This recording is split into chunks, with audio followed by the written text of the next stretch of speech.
사람은 누구나 칭찬을 기대하고 칭찬을 좋아합니다. 몇 년 전에 베스트셀러 가운데서 칭찬은 고래도 춤을 추게 한다라고 하는 책이 있었습니다.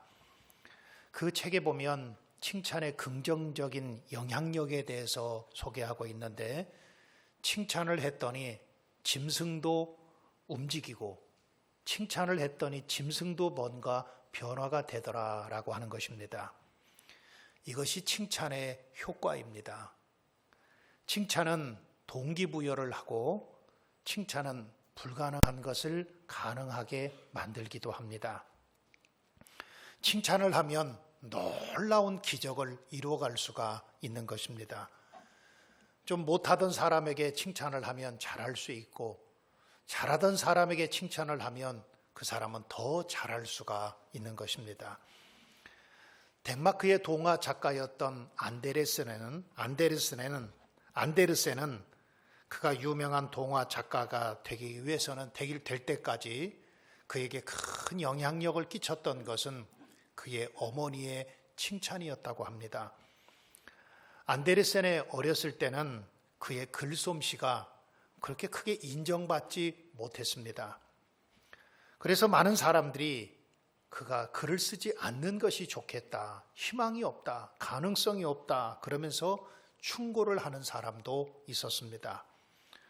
그러나 다른 사람들이 다 충고하고 글을 쓰지 못하게 만들어도 안데르센의 어머니만큼은 그의 글을 끝까지 읽어주면서 이렇게 칭찬했습니다. 참 잘 썼다. 참 잘 썼다. 그 글을 끝까지 읽고 난 어머니가 항상 참 잘 썼다. 이렇게 칭찬을 아끼지 않았습니다. 칭찬을 받은 안데르센은 힘이 났고, 그리고 점점 글을 더 쓰기를 연습해서 세계적인 동화 작가가 되었다고 합니다. 부모의 칭찬과 격려는 자녀들에게 큰 용기와 힘을 주는 것입니다. 부모의 칭찬과 격려는 작은 사람을 크게 만들기도 하고 없는 것을 있게도 만들고, 부모의 칭찬과 칭찬과 격려는 놀라운 기적을 이루어가게 되는 것입니다. 이렇게 모든 사람은 칭찬을 기다리고 칭찬을 좋아합니다. 칭찬받으면 행복합니다. 아마도 여러분 가운데서 칭찬받으면서 행복하지 않은 사람은 아무도 없을 거예요. 그런데 만일 우리가 사람에게서 이렇게 칭찬을 받아도 기쁘고 좋은데, 만약에 만유의 주가 되시고 하나님의 아들 되신 주님으로부터 칭찬을 받는다고 한다면 얼마나 행복하고 얼마나 좋은 일이겠습니까? 우리 하나님은 참 칭찬을 해주시는 하나님이세요. 그래서 마태복음 25장 23절에 보면 2달란트 받은 사람과 5달란트 받은 사람을 향하여 주님은 칭찬해 주시기를, 잘하였도다 착하고 충성된 종아, 내가 적은 일에 충성하였음에 내가 많은 것을 내게 맡기리니 내 주인의 즐거움에 참여할지어다. 그러면서 칭찬해 주셨어요.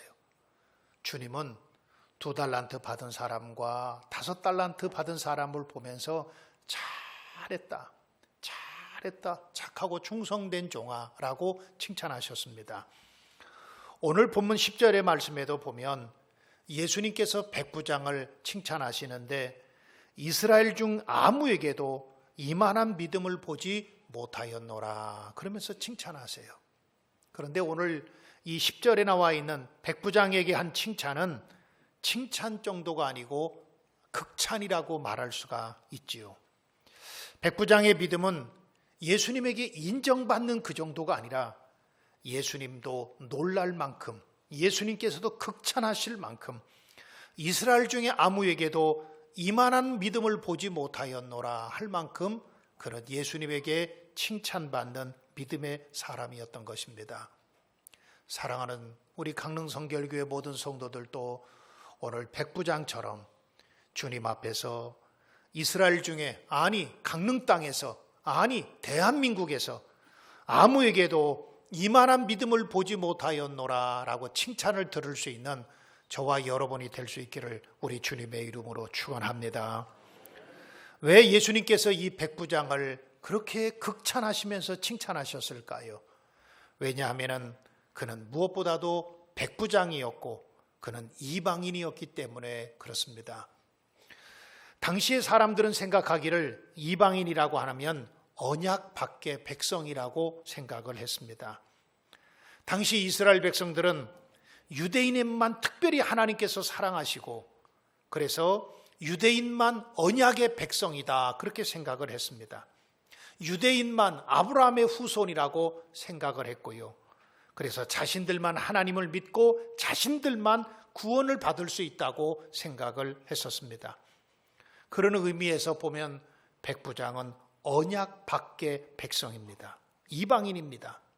그런데 주님은 이방인을 오히려 칭찬하신 겁니다. 우리가 흔히 칭찬하면 아마도 그 당시에 사람들이 생각할 때 칭찬하면 바리새인이나 서기관들 얼마나 그들이 잘 믿습니까? 그들을 칭찬할 거라고 세상 사람들은 생각했는데 우리 주님은 그들을 칭찬하신 것이 아니라 이방인인 백부장을 칭찬하신 겁니다. 그러므로 칭찬이라고 하는 것은 예수님께서 칭찬하실 때는 인종과 관계가 없다는 것입니다. 직분과 관련이 없다는 것입니다. 유대인이나 헬라인이나 야만인이나 그걸 따지지 않고 올바른 믿음을 갖고 있으면 주님께서는 그 사람을 칭찬하시는 겁니다.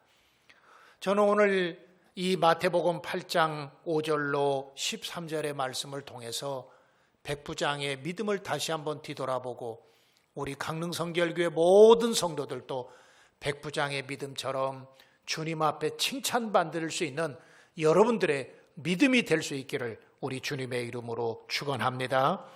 그러면 백부장의 믿음은 어떤 믿음이었을까요? 저는 몇 가지를 생각해 보려고 하는데 가장 먼저 백부장의 믿음은 작은 자를 소중히 여길 줄 아는 믿음이었다라는 거예요. 작은 자를 소중히 여겼어요. 큰 자를 소중히 여긴 것이 아니라 작은 자를 소중히 여길 줄 아는 그러한 믿음을 가지고 있었던 것입니다. 오늘 본문 5절로 6절의 말씀을 다 같이 보면 예수께서 가버나움에 들어가시니 한 백부장이 나와 간구하여 이르되 주여 내 하인이 중풍병으로 집에 누워 몹시 괴로워하나이다. 이 백부장이 예수님을 찾아온 이유는 한 가지입니다.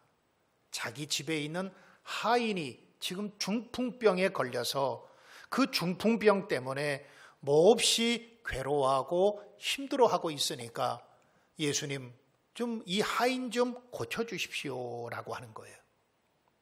그 당시에 백부장은 군대의 초급 간부입니다. 그리고 당시에 이스라엘은 로마 식민 지배하에 있었어요. 그러므로 백부장에게는 상당한 힘과 상당한 권한이 주어져 있었습니다. 정복자에게는 힘과 권한이 주어진 것이지요. 그래서 그 당시에 보통 백부장들은 아랫사람들을 무시했습니다. 왜? 내가 힘이 있으니까. 내가 정복자니까. 마치 우리나라가 옛날에 일제시대에 일본에게 식민 지배를 받는 것처럼 그 당시에 이스라엘은 로마 식민 지배를 받고 있었기 때문에 로마인들이나 로마 군인들은 유대인들, 이스라엘 백성들을 생각할 때에 사람을 대접해 주지 않고 사람을 무시했습니다. 여러분, 사람이라고 하는 것은 힘이 생기고 권력이 생기면 자꾸 다른 사람을 무시하려고 그러죠. 아랫사람의 아픔이나 아랫사람의 질병 따위는 신경 쓰지 않는 분위기였습니다. 당시의 종과 하인은 생명 있는 재산에 불과했습니다. 그까짓 것 하인 하나 죽어도 관계없고 그까짓 것 하인 하나 아프든지 안 아프든지 건강하든지 관심조차 일반인들은 두지를 않고 있었습니다. 그런데 오늘 본문에 나와 있는 백부장은 자기 하인 하나가 중풍병에 걸려서 몹시 괴로워하고 있다고 하는 그 말을 듣고 예수님을 찾아온 거예요. 작은 자 하나를 소중히 여기고 작은 자를 긍휼히 여길 줄 아는 믿음을 가지고 있었던 것입니다. 이 백부장이 예수님을 찾아온 것은 자기 부모를 고쳐달라고 찾아온 게 아닙니다. 자기 형제 자매 아니면 자기 아내를 고쳐달라고 찾아온 것이 아닙니다. 일반 사람들이 생각하는 하찮은 하인을 고쳐달라고 예수님에게 와서 간구하고 있는 것입니다. 이 간구라고 하는 말을 헬라어 원어 성경에 보면 탄원한다고 하는 뜻을 가지고 있습니다. 단순히 예수님 고쳐주십시오, 그게 아닙니다. 예수님 꼭 좀 고쳐주십시오. 자기 부모 형제가 중풍병에 걸려서 고쳐달라고 말한 것이 아니라 하찮은 하인 하나가 중풍병에 걸려 있는 것을 보고 그 하인을 고쳐달라고 예수님을 찾아온 것입니다. 예수께 와서 지금 죽어가고 있는 하인 하나를 살려달라는 것입니다. 자기의 체면이나 자기의 신분도 잊어버렸습니다. 그리고 예수님에게 와서 간구합니다. 백부장에게는 사람의 생명을 소중히 여길 줄 알고 작은 자를 소중히 여길 줄 아는 그런 귀한 믿음을 가지고 있었던 것입니다. 여러분, 요즘 새벽마다 제가 마태복음을 강해해요. 마태복음을 강해하면서 특별히 마태복음 5장, 6장, 7장을 가리켜서 우리는 산상수훈이라고 말합니다. 그런데 그 산상수훈을 보면 예수님의 가르침이 어떤 것인가를 우리에게 정확하게 말씀해 주고 있는데, 예수님의 가르침은 한결같이 보면은 땅에서 큰 자가 되는 것이 아니고 하늘에서 큰 자가 되라고 하는 거예요. 예수님의 가르침은 작은 자들을 소중히 여기라는 거예요. 예수님의 가르침은 힘 있는 자들, 능력 있는 자들, 내 윗사람만을 존경하고 그들을 따르는 것이 아니라 심지어는 가난하고 연약한 자들, 힘없는 자들, 그리고 그들을 긍휼히 여겨주라는 거예요. 이것이 예수님의 가르침이에요. 예수님은 이 땅에 오신 목적도 마찬가지입니다. 예수님께서 이 땅에 오신 이유는 사람을 구원하기 위해서, 사람을 살리기 위해서, 특별히 물론 힘 있고 능력 있고 많이 배운 사람을 위해서도 예수님은 그들을 사랑하시고 그들을 위해서 오셨지만, 특별히 예수님은 소외되고 가난한 자들, 약한 자들, 작은 자들을 위해서 예수님은 이 땅에 오신 거예요. 예수님은 율법을 완성하기 위해서 이 땅에 오셨다고 그랬습니다. 율법이 무엇입니까? 마태복음 22장에 보면 한 율법사가 와서 예수님에게 질문합니다. 예수님, 우리에게 율법이 많이 있는데 그 율법 가운데서 어떤 율법이 가장 큰 율법입니까? 어떤 율법이 가장 먼저입니까? 라고 묻습니다. 그때 예수님께서 내 마음을 다하고 목숨을 다하고 뜻을 다하여 주 너희 하나님을 사랑하라. 이것이 크고 첫째 되는 계명이고, 둘째는 내 이웃을 내 자신과 같이 사랑하라 라고 하는 말씀이에요. 그러면서 예수님께서 이 두 계명이 온 율법과 선지자의 강령이니라 그랬습니다. 이 강령이라고 하는 말은 근본이라는 거예요. 율법의 근본이 뭡니까? 하나님을 사랑하라는 거예요. 그리고 율법의 근본이 뭡니까? 사람을 사랑하라는 거예요. 예수님의 가장 가르침이 뭡니까? 사람을 사람답게 대접하라는 거예요. 예수님의 가르침은 힘 있는 자와 능력 있고 큰 사람만 사랑하지 말고 소외되고 가난하고 약한 자들도 사람 대접해 주라는 거예요. 내가 대접을 받고 싶은 대로 대접해 주라는 거예요. 내가 사랑을 받고 싶은 대로 그들을 사랑하라는 거예요. 또한 예수님은 마태복음 25장 40절에 보면 지극히 작은 자 하나에게 한 것이 곧 내게 한 것이다 말씀하셨어요. 그러니까 예수님은 누구와 동일하게 생각하셨는가 하면 지극히 작은 자들에게 한 것이 곧 내게 한 것이다 그렇게 말씀하셨어요. 마태복음 10장 42절에서도 예수님은 작은 자에게 냉수 한 그릇 준 자를 내가 결단코 상을 잃어버리지 않겠다 그렇게 말씀하셨어요. 사랑하는 성도 여러분, 작은 자를 무시하는 것은, 나보다 힘없는 자를 무시하는 것은 예수님을 무시하는 일입니다. 작은 자를 반대로 작은 자를 사랑하는 것은 예수님을 사랑하는 것입니다. 작은 자를 소중히 여기는 자는 예수님께서도, 예수님을 그 사람은 소중히 여기는 것입니다. 오늘날 우리의 신앙이 예수님의 가르침과는 너무너무 다른 삶을 살아가는 경우들이 많아요. 그러다 보니까 교회 안에서도 가난한 자들, 소외된 자들, 힘이 없는 자들, 작은 자들, 이들을 무시하고 멸시하고 쫓아내고, 여러분 심지어는 그런 경우들까지 있죠. 마태복음 5장 7절에서 예수님은 이렇게 말씀하십니다. 긍휼히 여기는 자는 복이 있나니 그들이 긍휼히 여김을 받을 것이미요. 그랬어요. 우리 한번 다 같이 따라 할까요? 긍휼히 여기는 자는 복이 있나니, 내가 다른 사람에게 긍휼히 여기는 사람이 복이 있다는 거예요. 다른 사람을 용서해주고, 작은 자를 불쌍히 여기고, 인간을 인간답게 대접해주고, 사람을 사람답게 대접해준 사람이 복이 있나니 그들이 긍휼히 여김을 받을 것이며, 여기서 앞에 있는 긍휼히 여기는 자는 복이 있다라고 하는 말은 사람과의 관계 속에서 다른 사람을 긍휼히 여기는 것을 말하고 있다고 한다면, 뒤에서 긍휼히 여김을 받는다고 하는 말은 하나님과 나와의 관계 속에서 하나님이 나를 긍휼히 여겨주신다는 거예요. 사랑하는 성도 여러분, 오늘 주님으로부터 칭찬받았던 백부장은 저와 여러분들의 신앙의 모델입니다. 우리에게 어떤 신앙이 주님으로부터 칭찬받는 믿음이 될 수 있는가를 우리에게 가르쳐주고 있는데, 그것은 작은 자, 힘없는 자를, 연약한 자를 사랑할 수 있고 그를 소중히 여길 줄 아는 그런 믿음이 주님으로부터 칭찬받는 거예요. 사랑하는 성도 여러분, 여러분들도 백부장의 믿음을 롤 모델 삼아서 가난한 자들, 약한 자들, 힘없는 자들까지도 사랑할 수 있고 그들을 소중히 여길 줄 아는 그런 믿음의 사람들이 되기를 우리 주님의 이름으로 축원합니다. 두 번째로는요, 이 백부장의 또 한 가지 믿음은 하나님의 말씀의 능력을 믿는 믿음을 가지고 있었습니다. 오늘 본문 8절 말씀을 한번 다 같이 볼까요? 8절 말씀 같이 읽읍시다. 시작. 백부장이 대답하여 이르되 주여, 내 집에 들어오심을 나는 감당하지 못하겠사오니 다만 말씀으로만 하옵소서. 그러면 내 하인이 낫게 싸움나이다. 아멘. 이 백부장이 예수님을 찾아와서 간구합니다. 예수님, 내 하인이 지금 중풍병에 걸려서 너무너무 괴로워하고 힘들어합니다. 어떻게 하면 좋겠습니까? 그랬더니 예수님께서 내가 너의 집에 가서 그 하인을 고쳐주겠다. 여러분, 예수님께서 우리 집을 오신다는 거예요. 예수님께서 우리 가정을 방문하신다는 거예요. 예수님께서 우리 교회에 오신다는 거예요.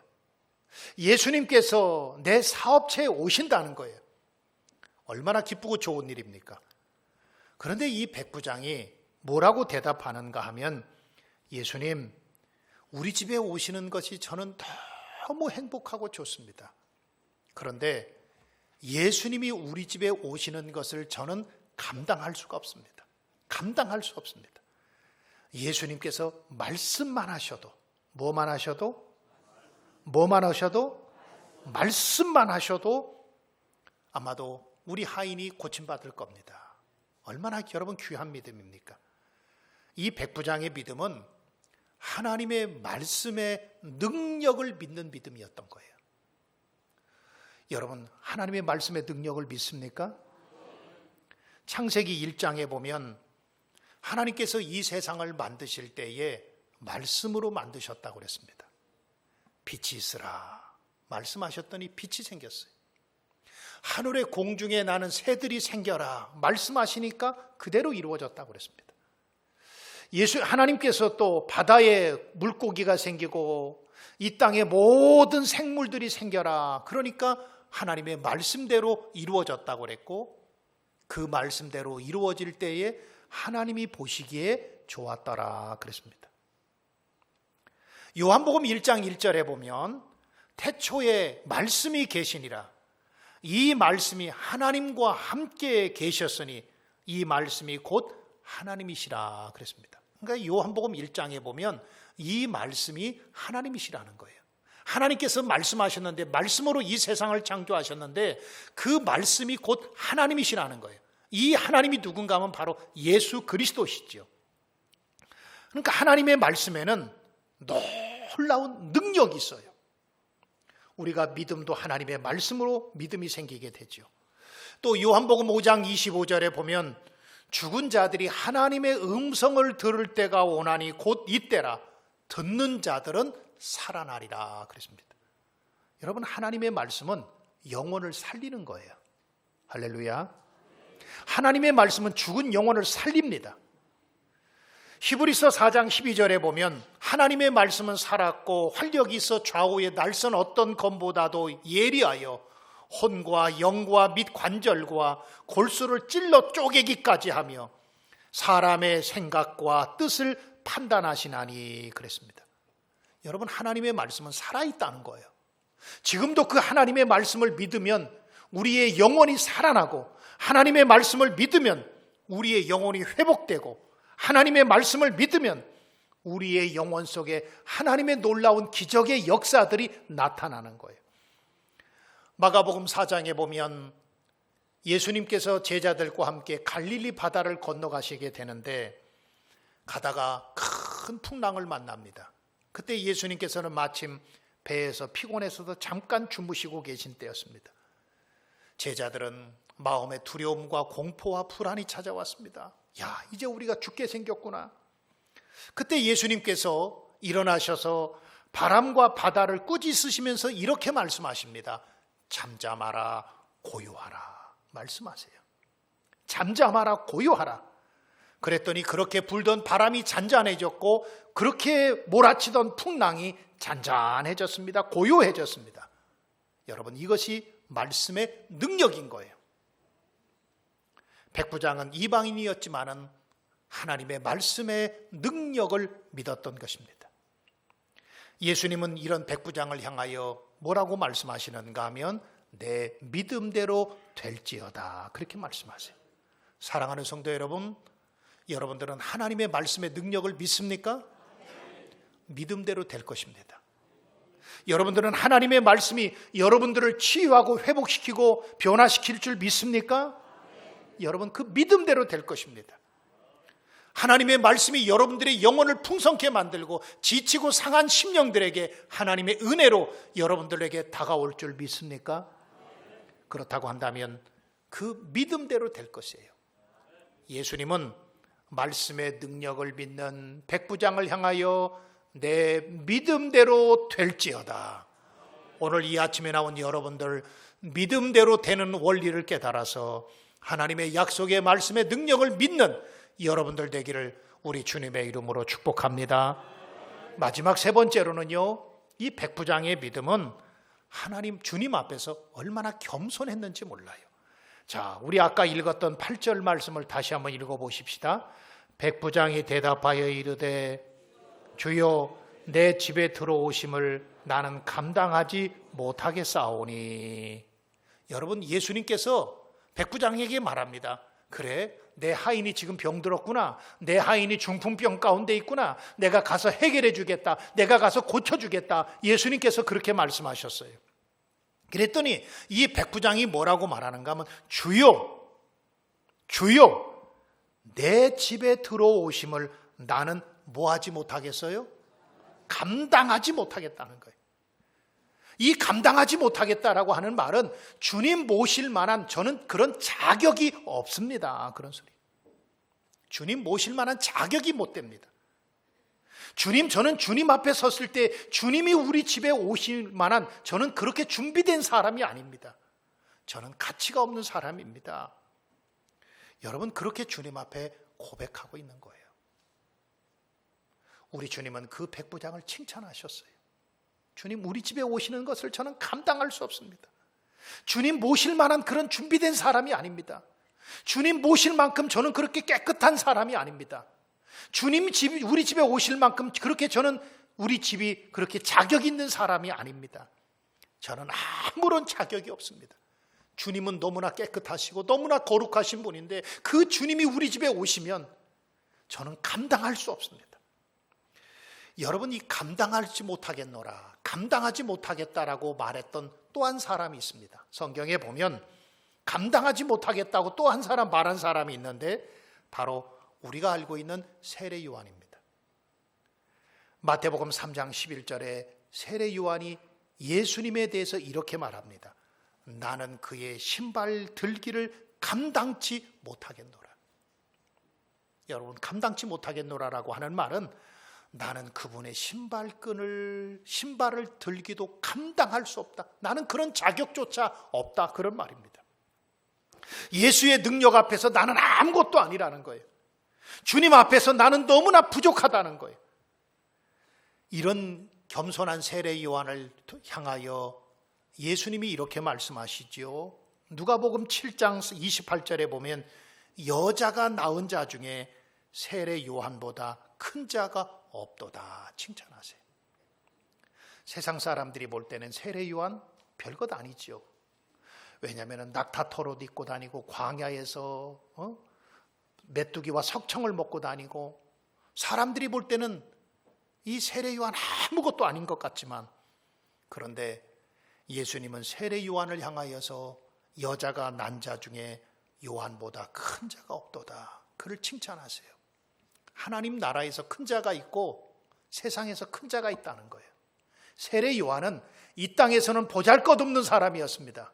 그런데 하나님의 나라에서 큰 자였습니다.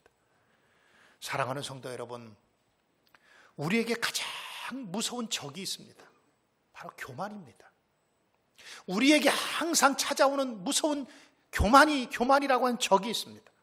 그렇기 때문에 우리는 교만을 경계해야 되고 교만을 항상 주의해야 됩니다. 왜냐하면 교만하면 하나님을 잃어버려요. 교만한 사람은 하나님을 잃어버립니다. 신명기 8장 14절에 보면 내 마음이 교만하여 하나님을 잊어버릴까 염려하노라 그랬습니다. 여러분, 내가 하나님을 잃어버리고 살아가고 있다고 한다면 내 마음속에 교만이 있는 거예요. 교만하면 하나님의 은혜를 모릅니다. 역대하 32장 25절에 보면 히스기야가 마음이 교만하여 그 받은 바 은혜를 보답하지 아니했다 그랬습니다. 여러분, 교만한 사람들은 몇 가지의 특징이 있습니다. 하나님보다도 자기가 더 높은 줄 압니다. 교만한 사람은 하나님을 잃어버립니다. 교만한 사람은 하나님의 은혜를 망각합니다. 교만한 사람은 하나님의 미움을 받습니다. 잠언 16장 5절에 보면 물은 마음이 교만한 자를 여호와께서 미워하시나니 그랬습니다. 잠언 16장 18절에도 보면 교만은 패망의 선봉이라고 그랬고, 야고보서 4장 6절에 보면 하나님이 교만한 자를 물리치신다고 그랬습니다. 사랑하는 성도 여러분, 오늘 백부장의 믿음은 주님으로부터 칭찬을 받았어요. 자, 우리 한번 다 같이 10절 말씀 같이 한번 읽어볼까요? 10절 말씀 같이 읽읍시다. 시작. 예수께서 들으시고 놀랍게 여겨 따르는 자들에게 이르시되 내가 진실로 너에게 이르노니 이스라엘 중 아무에게도 이만한 믿음을 보지 못하였노라. 아멘. 여러분, 이 백부장은 이방인입니다. 그럼에도 불구하고 주님은 그를 칭찬하셨어요. 생각지도 않았던 사람입니다. 백부장이 칭찬받으리라고는 아무도 기대하지 않았습니다. 그런데 주님은 그 사람을 칭찬하셨습니다. 백부장의 믿음은 어떤 믿음이었을까요? 저와 여러분들에게 백부장의 믿음을 롤 모델 삼을 수 있기를 주님의 이름으로 축복합니다. 백부장의 믿음은 어떤 믿음이었을까요? 작은 자를 소중히 여기는 믿음이었어요. 작다고 또 노예라고 하인이라고 무시하고 업신여기는 것이 아니라 작은 자를 존귀하게 여기고 작은 자에게 사람 대접해 줄 아는 그런 믿음을 갖고 있었습니다. 백부장의 믿음은 자기의 연약함을 고백할 수 있고 겸손한 그런 믿음이었습니다. 백부장의 믿음은 하나님의 약속의 말씀의 능력을 믿는 믿음이었습니다. 저는 우리 강릉성결교회 성도들이 오늘 백부장의 믿음과 같은 믿음의 사람들이 되었으면 좋겠습니다. 그것을 위해서 그렇게 칭찬받는 믿음의 사람들이 되었으면 좋겠습니다. 그래서 우리 강릉교회 모든 성도들이 내가 강릉에서 아무에게도 이만한 믿음을 보지 못하였노라. 대한민국에서 여러분들을 보면서 내가 아무에게도 대한민국에서 이만한 믿음을 보지 못하였노라. 그렇게 주님으로부터 큰 칭찬을 받을 수 있는 저와 여러분이 될 수 있기를 우리 주님의 이름으로 축원합니다. 우리 다 같이 눈을 감읍시다. 사랑하는 성도 여러분, 여러분들은 누구에게 칭찬을 지금 기대하고 있습니까? 대부분의 사람들은 사람에게 칭찬을 받기를 원하지요. 참 칭찬받으면 좋지요. 싫은 사람 하나도 없습니다. 그런데 아무리 사람에게 칭찬을 받아도 주님께서 보실 때 책망하신다면 어떻게 되겠습니까? 사람에게는 존경받을지 몰라도 주님께서 보실 때 책망하신다면 여러분 얼마나 불행한 일이겠습니까? 주님은 어떤 사람을 칭찬하셨습니까? 그가 백부장이기 때문에 그를 칭찬하지 아니하셨습니다. 작은 자를 소중히 여길 줄 아는 믿음, 가난한 자와 약한 자들을 업신 여기지 않는 믿음, 그런 백부장을 주님이 칭찬하셨습니다. 주님 앞에서 겸손했고 하나님의 약속의 말씀의 능력을 믿는 그런 귀한 믿음을 가진 백부장을 주님은 이스라엘 중에 아무에게도 이만한 믿음을 보지 못하였노라 라고 칭찬하셨습니다. 이 시간에 우리 기도할 때 주님, 나에게도 백부장과 같은 믿음을 주시옵소서. 그래서 한국 땅에서 이만한 믿음을 보지 못하였노라 라고 칭찬받을 수 있는 그런 믿음의 사람이 되게 해주시옵소서. 우리 다 같이 오늘 말씀 들은 것을 생각하면서 주여를 한번 부르고 합심으로 기도합니다. 주여, 은혜가